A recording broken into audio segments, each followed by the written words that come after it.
Hello friends, welcome to the ministry of update. I hope आप लोगों ने अपना एसएससी सिलेक्शन पोस्ट फेज़ 11 2023 का रिज़ल्ट चेक कर लिया होगा, जो कि तीनों ही लेवल में डिक्लेयर किया गया है, 10th level, 10+2 and graduation and above level. इसके लिए आपको सिंपली एसएससी की वेबसाइट पर जाकर रिज़ल्ट सेक्शन में अदर्स पे चूज़ करेंगे और यहाँ पर आप देखेंगे जो राइटअप है, यानी कि कट ऑफ वगैरह, कितने कैंडिडेट शॉर्टलिस्ट किए गए, क्या करना है इसके आगे का, इसका राइटअप में दिया हुआ है। और साथ में आपका रिज़ल्ट में जो भी कैंडिडेट सेलेक्ट हुए हैं स्टूडेंट ऑफ डॉक्यूमेंट, जिसमें सिंपल आपको मैंने कल की वीडियो में भी बताया था। आप इसके राइटअप में जाएंगे, आप यहाँ पर देखेंगे, मैं आपको यहाँ फिर से दिखा दे रहा हूँ ये चीज़। राइटअप में उसमें क्लियर कट लिखा है कि आपका जिस भी रीज़न से एडवर्टाइज पोस्ट में आपको डॉक्यूमेंट स्क्रूटनी के लिए आपका नाम शॉर्टलिस्ट किया गया है, आप उस रीजन के रीजनल डायरेक्टर को अपना application form with all the relevant document, educational qualification, experience, age relaxation, category certificate, जो भी आपके पास है उस सभी को भेज देना है। आप इसमें देखें कॉलम नंबर 8 क्लियर कट कहता है, the candidate who are shortlisted for next stage of scrutiny as per the Annexure 1 are required to submit a copy of all the supporting documents through speed post only by 6 अक्टूबर। 6 अक्टूबर के पहले आपको ये भेज देना है, otherwise जब आपकी scrutiny होगी तो आपका नाम डेफिनेटली रिजेक्ट लिस्ट में होगा और आपको कोई भी चांस नहीं दिया जाएगा कि आप अपना रिप्रेजेंटेशन फाइल कर सकें। ये था इसमें आपका जो, और इसके बाद मैं आपको बताता हूँ कि आगे क्या होने वाला है। उसके लिए एक बार आप देखें इसको। एग्जाम्पल के लिए मैं आपको यहाँ पे दिखाता हूँ एसएससी सिलेक्शन पोस्ट के लिए एसएससी एनआर नॉर्दर्न रीजन की साइट है। इसमें आप देखेंगे जब आपका ये डॉक्यूमेंट चला जाएगा उसके बाद एसएससी की साइट को आपको फ्रीक्वेंटली विजिट करना है और वहाँ पर आपको देखना है कि क्या रहा आपके पोस्ट के लिए, बिकॉज इसके अपडेट टाइम टू टाइम आते रहते हैं, इसका कोई पर्टिकुलर टाइम नहीं होता। अब यहाँ पे आप देख सकते हैं फॉर द पोस्ट कोड, आपको मैं दिखा दूँ इसमें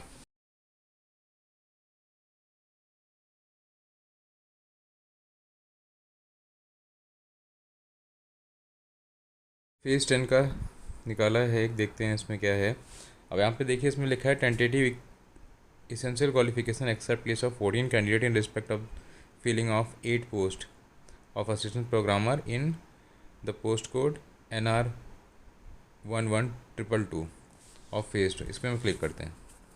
अब यहाँ पर आप देखेंगे कि 8 पोस्टों के लिए कितने लोगों को शॉर्टलिस्ट किया गया है, इन्होंने कितने को शॉर्टलिस्ट किया है, ये क्वालिफ़िकेशन जो रिक्वायर्ड थी, और इस क्वालिफ़िकेशन के अकॉर्डिंग ये कैंडिडेट जिन्होंने अपने डॉक्यूमेंट सबमिट किए थे, ओनली 14 कैंडिडेट्स शॉर्ट लिस्टेड। ठीक, अब क्योंकि 14 कैंडिडेट शॉर्ट लिस्ट हुए हैं तो कुछ रिजेक्ट भी हुए होंगे। अगर ये एक्सेप्ट लिस्ट में है तो रिजेक्ट लिस्ट वाले कैंडिडेट को भी देख लेते हैं। इसके जस्ट नीचे आप देखेंगे रिजेक्शन लिस्ट आ गई है, इस पर क्लिक करेंगे आप, वहाँ देखेंगे आप तो आपको इसमें दिखेगा 186 कैंडिडेट। आप ये देख लो, सेकंड नंबर पे दिख रहा है rejection list of 186 candidate in for the post code 11 NR 11/222।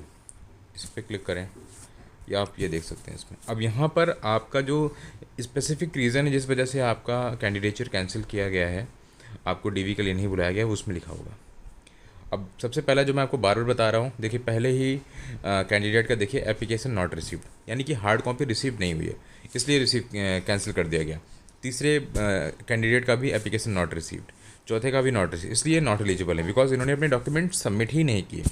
Now बचे हुए कैंडिडेट्स का आप देख सकते हैं, जैसे ये सेकंड नंबर कैंडिडेट है, इनका लिखा है experience column not filled in application form.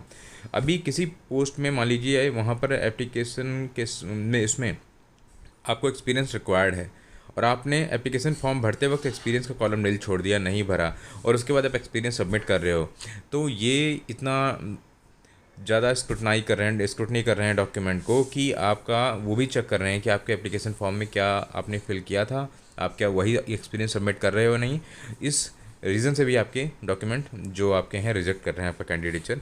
इसके अलावा देखिए किसी ने एक्सपीरियंस सर्टिफिकेट इंक्लूड नहीं किया है, किसी के पास एक्सपीरियंस नहीं है, या किसी का रेलेवेंट एक्सपीरियंस नहीं है जैसा इन्हें चाहिए था, किसी का एक्सपीरियंस जो है प्रेस्क्राइब्ड टाइम से कम है, लेस देन 2 ईयर्स अगर मान लीजिए कहीं मांगा हो, इस टाइप का है, नेचर ऑफ ड्यूटीज़ मैच नहीं कर रही। इस तरीके से देखें तो आप देख सकते हो खाली 14 कैंडिडेट को इन्होंने एक्सेप्ट किया है और इसके अलावा 186 कैंडिडेट को रिजेक्ट किया है। That means total 200 candidate shortlisted थे इस पोस्ट के लिए, केवल 14 को इन्होंने एक्सेप्ट लिस्ट में लिया है और 186 को रिजेक्ट किया है। और साथ ही जो ये 186 कैंडिडेट हैं इनको टाइम भी दिया जाता है। अगर रिजेक्शन आपका किसी रीज़न पे हो रहा है तो आपको टाइम दिया जाता है कि विद इन 10 डेज़ आप कोई पर्टिकुलर ईमेल आईडी होगी, उस पर अपना रिप्रेजेंटेशन भेज दें। आपका क्या है मतलब, अगर आपको लग रहा है कि आपको गलत तरीके से शॉर्ट लिस्ट नहीं किया गया है तो आप उसमें अपना रिप्रेजेंटेशन भेज सकते हैं।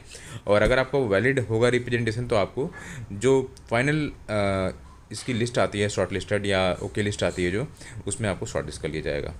तो ये होता है आगे का प्रोसीजर। तो इसके बाद क्या होगा आपको वो भी दिखा देता हूँ मैं।